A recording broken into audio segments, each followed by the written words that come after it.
Muito bom dia, estamos começando mais um Papo Reto ao vivo aqui na Guaravale, nesta quinta-feira, dia 19 de setembro. O nosso convidado de hoje é o executivo e gerente de vendas, Cornelis Poel, que também é transplantado de fígado, e hoje ele vai falar um pouco para a gente sobre a campanha de Setembro Verde, que fala sobre a doação de órgãos. Seja muito bem-vindo. Muito obrigado, pessoal. Muito obrigado pela atenção. O Setembro Verde realmente é um mês muito importante com relação à questão de doação de órgãos. Para se ter uma ideia, no Brasil a gente tem quase 34 mil pessoas na fila de transplantes, todas essas pessoas esperando por um órgão, muitas delas aí entre a vida e a morte, algumas delas às vezes conectadas até a alguns aparelhos. Pessoas, por exemplo, que estão à espera de um pulmão, muitas vezes passam 24 horas por dia com o auxílio de oxigênio, e a gente tem que aumentar o número de doadores no Brasil para que a gente possa fazer essa fila diminuir de tamanho. Cornelis, e o que fez você se engajar com essa causa? A minha história começou no ano 2000, eu tinha um irmão, esse meu irmão foi acometido com uma doença chamada colangite esclerosante primária, uma doença rara que ataca o fígado, e é uma doença que não tem cura. Meu irmão, pelo fato de ser rara, essa doença, no caso dele, não teve um correto diagnóstico e só foi descoberto quando já estava no ápice. Já naquele momento ele teve que se candidatar a um transplante de fígado, e o transplante naquela época, nos anos 2000, e para a minha família, era um tema que basicamente a gente via em jornais na TV, escutava na mídia escrita, mas era uma realidade completamente distante da nossa realidade. E de repente a gente estava ali dentro daquele meio, e a primeira impressão, que quem não tem muita consciência, muita informação a respeito do tema, é assim: o transplante significa morte, quando na realidade é o contrário, o transplante significa vida.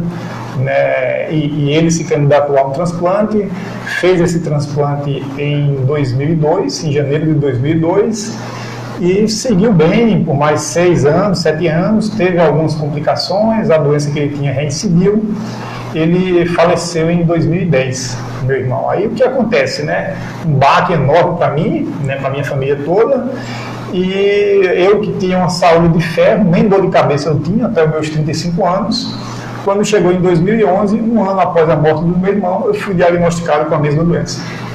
Então aquilo que eu tinha passado com ele, de repente, estava correndo comigo, E, enfim, todo aquele momento que eu vivi, aquele filme passando na minha cabeça, E, enfim, eu já era engajado com isso, sempre trazia esse tema.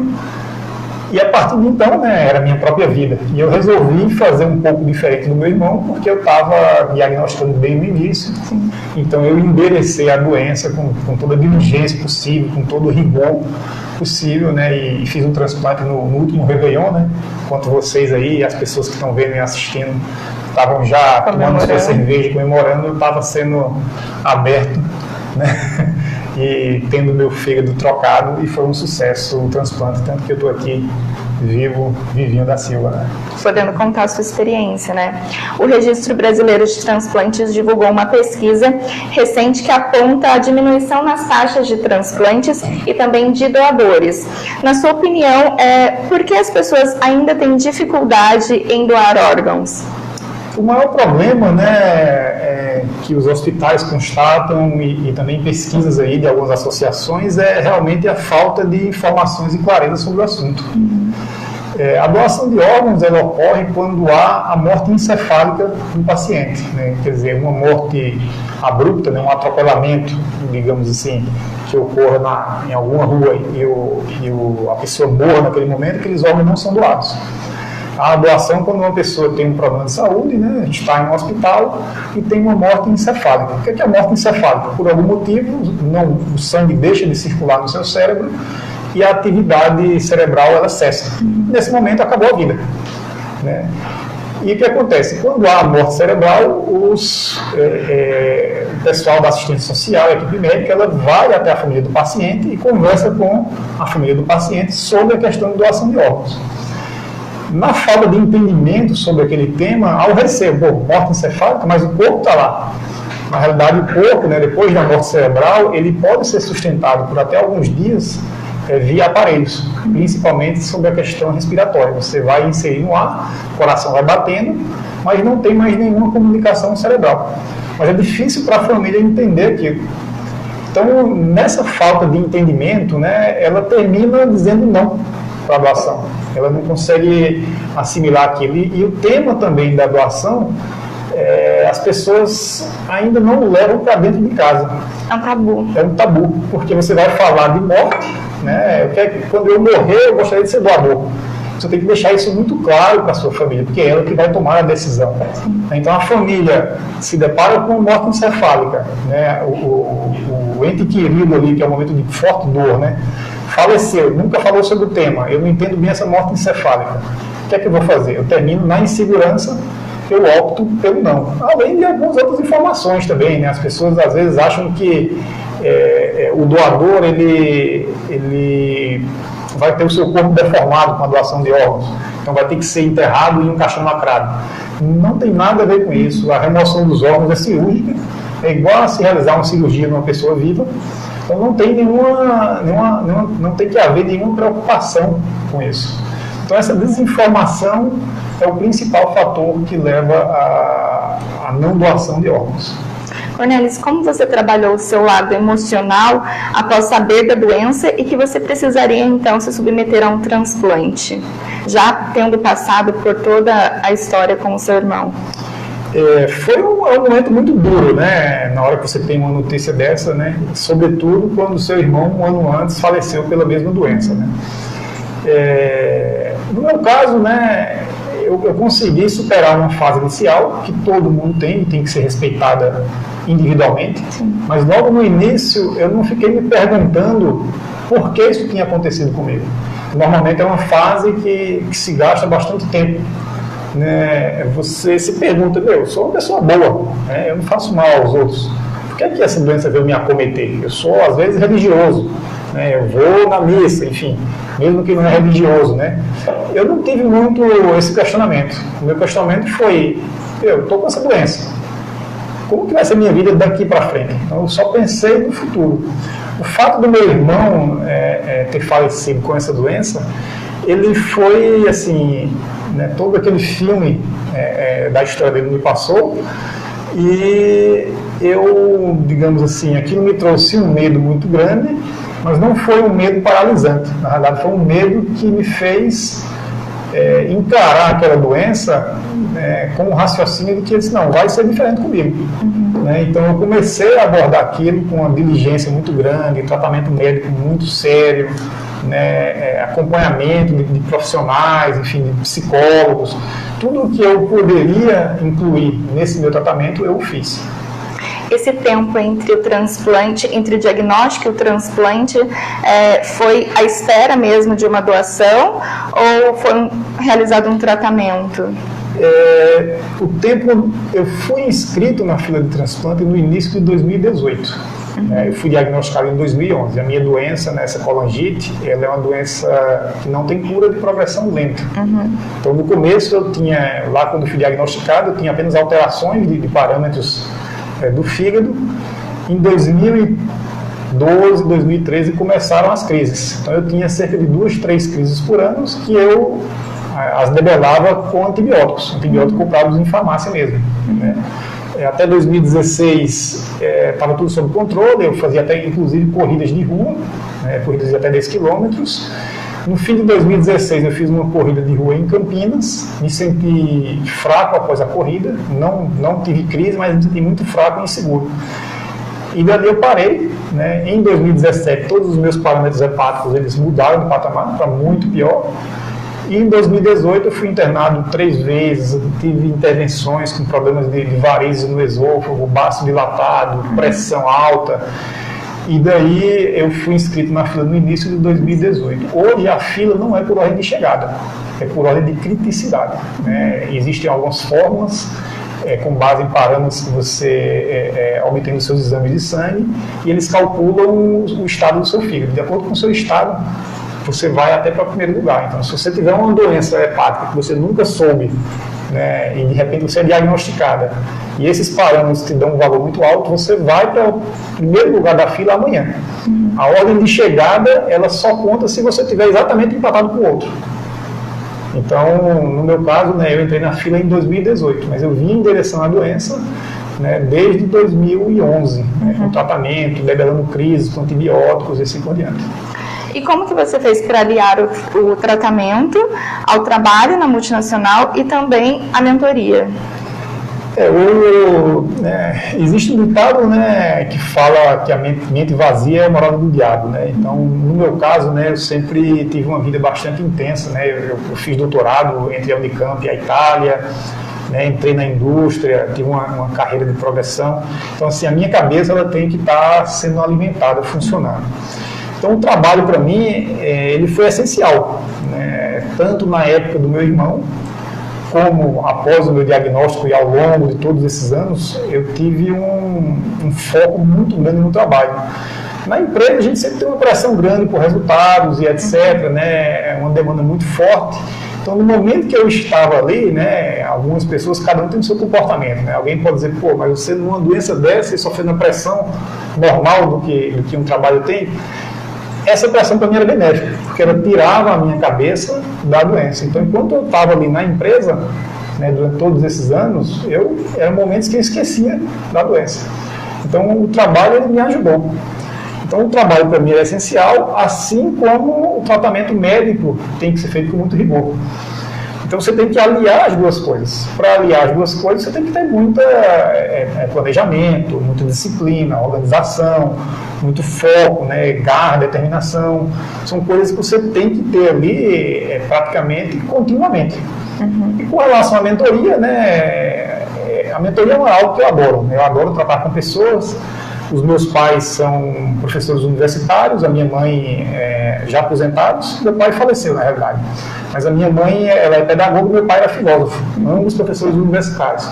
Então eu sempre lidei com o capital humano de maneira muito próxima, eu sempre lidei muito com pessoas. E a mentoria nada mais é do que uma pessoa com mais experiência, no meu caso eu foco muito em desenvolvimento de carreira, é um processo no qual eu oriento essas pessoas a terem uma carreira que traga mais realização, mais sucesso. E isso para mim é muito prazeroso. Então, encaixar isso dentro do meu trabalho, né, dentro dessa luta contra a minha doença e luta pela vida, é uma coisa muito fácil, muito bem-vinda e até prazerosa. Cornelis, você também realiza algumas palestras, né? Você acredita que a sua experiência possa vir a ajudar outras pessoas? Sim, acredito, e esse é um dos meus propósitos, né, hoje em dia, né, tanto palestras como eu uso redes sociais, né, redes sociais eu usava muito pouco, exceto pelo LinkedIn, que é uma rede mais corporativa, então essa eu sempre usei, mas as outras redes sociais eu não era muito assíduo. E passei a ser, né, então eu uso redes sociais, nas palestras eu trago toda essa minha experiência, porque se olhar bem, né, hoje eu estou aqui vivo, falando com vocês, estou fazendo esporte, já estou correndo aí 4, 5 quilômetros, 8 meses somente após o transplante. A minha carreira, eu tive progressões ao longo de toda ela, então eu fui bem sucedido em ambos os caminhos, né, e em paralelo, não parei um para tocar o outro. O que é que me fez conseguir, digamos assim, ter sucesso nessas duas empreitadas? Uma série de coisas, né? Resiliência, uma série de comportamentos, de atitudes. E toda essa experiência eu trago para dentro das minhas palestras e dentro dessas redes sociais aí que eu utilizo, justamente para mostrar a outras pessoas que mesmo você em situações muito complicadas, você consegue superar essas lutas duras e ter sucesso, né? No fim das contas, alguém que faz um transplante, o transplante é o último recurso da medicina. Alguém que faz é porque, assim, se você não fizer, vai morrer. Então, literalmente eu, né, e outras pessoas aí que estão na fila, eu passei por isso, eu estava, digamos assim, com o pé na cova, né? E de repente eu estou com energia fora do comum. Então eu mostro às pessoas que, cara, não desista, porque na hora que eu correr com vocês, a vida vai dar uma chaveada. Certo. Se por um lado o número de transplantes diminuiu, a gente pode comemorar que o Brasil é o segundo lugar em realização de transplantes, ficando apenas atrás dos Estados Unidos, né? O que fazer para que mais pessoas se envolvam com essa causa, se envolvam com a doação de órgãos? Um dos fatores mais importantes é que as pessoas, né, quem está aqui nos vendo, nos escutando, levem esse tema para dentro de casa, né? Como eu falei, o maior fator aí de não doação é falta de conhecimento, falta de informações, né? As famílias não sabem que o seu ente querido que acabou de falecer tinha esse desejo e por um motivo ou outro, né, termina optando pela não doação. Então é importante levar esse tema para dentro de casa, usar as redes sociais, quem está aqui nos vendo, que usem as redes sociais, trazendo o tema, insira nas suas publicações. Para você ter uma ideia, uma pessoa que falece, ela salva até 8 ou 9 outras pessoas. Então, se a gente pensar bem, na hora que há a morte encefálica, você tem duas opções. Se você disser que sim, você doa os órgãos, né, essa família que mesmo em sofrimento, ela está dizendo eu vou salvar 8 ou 9 outras pessoas. E ajudar até mais de 10. Que além de órgãos, você doa tecidos, doa tendões, ossos, algumas outras partes. Se você disser não, né, o seu ente vai passar por um processo, né, ele vai ser enterrado, vai haver o funeral, os seus órgãos vão virar pó, no fim das contas. A sua opção é, você quer salvar 8 ou 9 pessoas, ou quer deixar os órgãos daquele ente querido se decomporem? Né? A gente fala que pode ser soar um pouco frio, mas essa é a realidade. Você pode salvar gente ou pode não salvar gente naquele momento, por mais que seja duro o momento. Então, né, é muito importante todo mundo ter ciência disso e buscar até mais informações. Eu normalmente recomendo 3 lugares para buscar as informações. O Ministério da Saúde, você vai colocar lá em alguma ferramenta de pesquisa doação de órgãos, Ministério da Saúde, a ABTO, que é a Associação Brasileira de Transplantes de Órgãos, e a BTX, que é a Associação Brasileira de Transplantados. São 3 fontes muito boas, né? A do Ministério da Saúde é a mais formal de todas, porque um dado interessante, no Brasil 95% dos transplantes são pagos pelo SUS. Então as pessoas às vezes têm alguma ideia também de que acha que só quem tem uma condição financeira um pouco melhor é que vai ter condição de passar por um transplante. Que não é acessível, que vai ser caro. Exato. Então, né, tem hospitais dedicados a isso. Em São Paulo tem um hospital de rim, que eu acho que quem mais faz transplantes de rins. Né, eu conheço, né, uma diarista que fez e conheço uma pessoa também numa condição financeira muito maior que fez. Então, e tudo pago pelo Estado. 95% dos casos, o Estado que paga. O Brasil financiou, né, investiu o desenvolvimento disso aí durante muito tempo. Né? O meu irmão fez em 2000 e já há muito tempo se fazia transplante. Né? Hoje já são quase 20 anos depois, isso evoluiu muito. Né? Então é isso, eu acho que o principal é realmente tocar no assunto, né? Falar em casa, comentar com os amigos. Né, estamos no Setembro Verde, aproveitar esse Setembro Verde para dizer, gente, pai, mãe, ou os pais, filho, com relação à idade também, não é o limitante. Né? Não, ele tem mais de X anos de idade, então ele não vai ser doador. Não existe isso também. Quem avalia é a equipe médica. E todas as avaliações, todo o processo só é feito depois da morte. Então não tem nem como, né, algumas pessoas acham também que, não, será que não pode me matar? Né, para pegar meus órgãos, também é algo que é impossível de ocorrer. Ninguém chega no hospital e o cara pergunta, você é doador? Ninguém nem pergunta isso. Né? A função do médico é salvar a sua vida. Né? Se por acaso, né, houve o falecimento, após esse momento vem uma equipe que não é nem a equipe intensivista, é uma outra equipe, vai conversar e vai tentar ver se haverá doação ou não. Como eu falei, se houver, né, 8, 9 vidas salvas. Se não houver, os órgãos ao pó voltarão. Né? E a única forma de se tornar um doador é conversando com a família, demonstrando esse interesse? Ou existe algum meio oficial? Não existe. É somente a família. No passado, houve aqui no Brasil, né, uma iniciativa que você carimbava no seu RG, sou doador. Né, isso parecia que ajudava, mas na realidade era meio dúbio, porque se alguém não teve a iniciativa de ir por esse carimbo, já assumia que ele não era doador, então, mas não era bem o caso. Sim. Então acabou-se com isso, né, e hoje a família. Existe um projeto, né, no Estado que é para fazer o contrário. Né, o resultado, né, essa muda um pouco a lógica. Hoje assume-se que ele é não doador. Então a família tem que dizer sim, eu dou.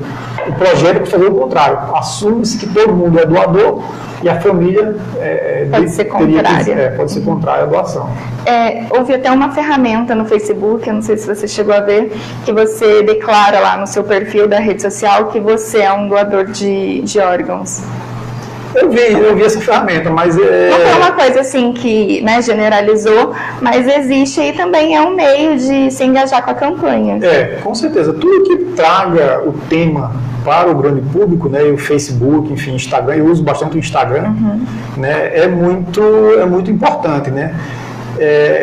De toda maneira, naquele ímpeto que alguém tem de publicar em redes sociais, e muitas vezes as pessoas querem uma exposição e para por ali a exposição, mais para fora do que para dentro, né?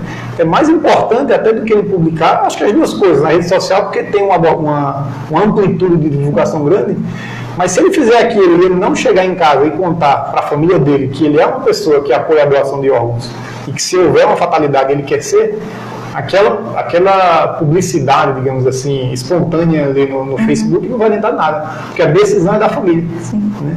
E você tem, né, é um momento difícil, a gente sabe que é um momento difícil, mas se os pais, né, sabem do desejo do filho, né, por exemplo, se for um filho e um pai, eu não tenho dúvida, ao contrário, se for um filho, né, que sabe o desejo do pai, e se o pai falecer, eu não tenho dúvida que ele vai atender o desejo do seu ente querido que faleceu. Né? Então é muito importante trazer essa questão para dentro de casa.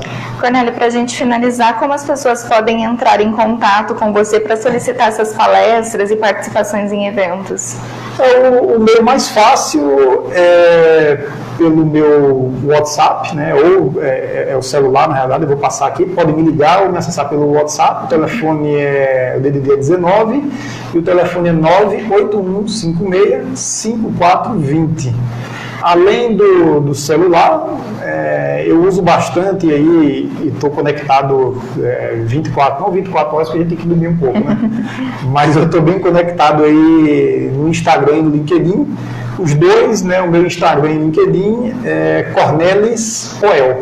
Né? Cornelis é L, um L só, e S, e o Poel, P-O-E-L. Cornelis Poel, tudo junto. Esses dois mecanismos aí, mais o meu telefone celular, são a melhor fonte para me contatar. Eu agradeço muito a sua participação. Eu vou deixar um espaço aqui para você falar, deixar uma mensagem final sobre a campanha, né, de Setembro Verde e a importância da doação de órgãos. Tá. O Setembro Verde, né, ele é um mês assim, muito importante. Né? No último domingo eu estive em São Paulo, né, houve uma caminhada, né, em prol da doação de órgãos, né, e foi feita uma coisa simbólica lá, que eles trouxeram diversos super-heróis lá, né? Batman, Super-Homem, todos fantasiados, né? Mas na realidade a função daqueles super-heróis lá não era divertir as crianças que estavam lá, né? Era fazer uma analogia para mostrar que o verdadeiro super-herói não é aquele Batman, não é aquele Super-Homem. Quem de fato pode salvar vidas não são eles, mas sim os doadores. Então, e não é salvar uma vida, como eu tenho repetido, é salvar várias vidas. Então, assim, nós temos, né, a oportunidade de ser super-herói em um momento que, né, ninguém sabe o que vem depois, né, mas em vida a gente pode tomar uma decisão que com certeza nos tornará super-herói de várias outras famílias, né, que trará a felicidade. Eu estou aqui vindo falando porque uma família disse sim, que salvou não só a mim, como mais uns 7, 8, 9 pessoas. Então é muito importante levar esse assunto, ser esse super-herói, de uma maneira simples, simplesmente levando essa informação para quem um dia pode tomar uma decisão por você. Mais uma vez agradeço a sua participação, agradeço também a você que ficou aqui nos assistindo. Ao longo do mês de setembro teremos outras entrevistas.